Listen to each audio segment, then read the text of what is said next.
অসম আৰু ত্ৰিপুৰাৰ মাজত চলি থকা ৰঞ্জী ট্ৰফি মেচখনৰ ডে 2 ইতিমধ্যে সমাপ্ত হৈছে। তো ডে 2ৰ শেষলৈ আপডেটখিনি জনাই দিছোঁ। ত্ৰিপুৰাই প্ৰথম বেটিং কৰি 602 ৰান কৰিলে 7টা উইকেটত ডিক্লেয়াৰ ঘোষণা কৰিছে আচলতে ত্ৰিপুৰাই 143 অভাৰত। তো 602 ৰান কৰি ডিক্লেয়াৰ ঘোষণা কৰিছে ত্ৰিপুৰাই। তাৰপিছত অসম দলে 23 অভাৰ খেলিছে ডে 2ৰ শেষলৈ। 23 অভাৰত 67 ৰান কৰি 4টা উইকেট হেৰুৱাইছে অসম দলে। সুমিত ঘাটিকাৰে 3 ৰান কৰি নট আউট হৈছে আৰু মুক্তাৰ হুছেইনে 1 ৰান কৰি নট আউট হৈ আছে।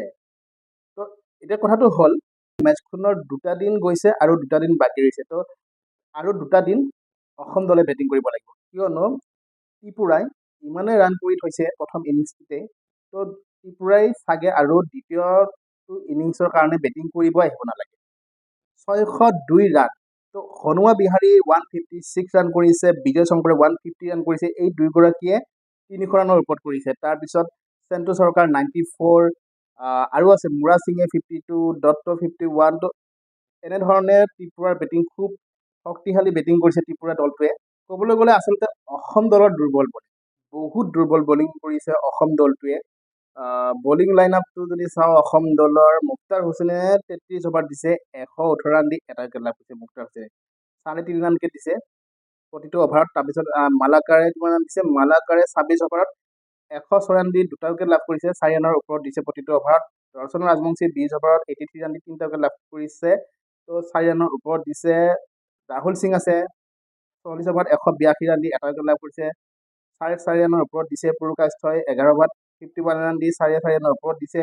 শিৱশংকৰ ৰয় 13 অভাৰত 55 ৰান দি 4 ৰানৰ ওপৰত দিছে।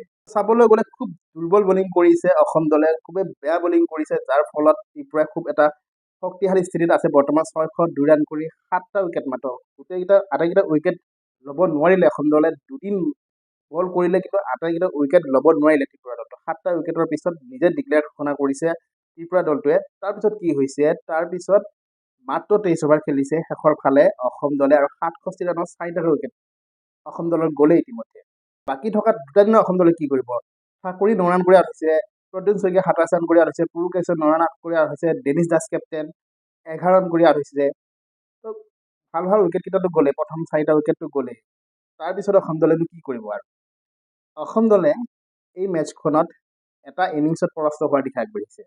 যিটো টিমৰ পৰা আশা কৰিছিলোঁ, যিটো অসম দলৰ পৰা আশা কৰিছিলোঁ যে ত্ৰিপুৰাৰ লগত এটলিষ্ট জয়লাভ কৰিব ৰঞ্জী ট্ৰফিত, কিন্তু সেই ত্ৰিপুৰাৰ লগতে কিন্তু অসম দলটোৱে এতিয়া এটা ইনিংছত পৰাস্ত হোৱাৰ দিশে আগবাঢ়িছে।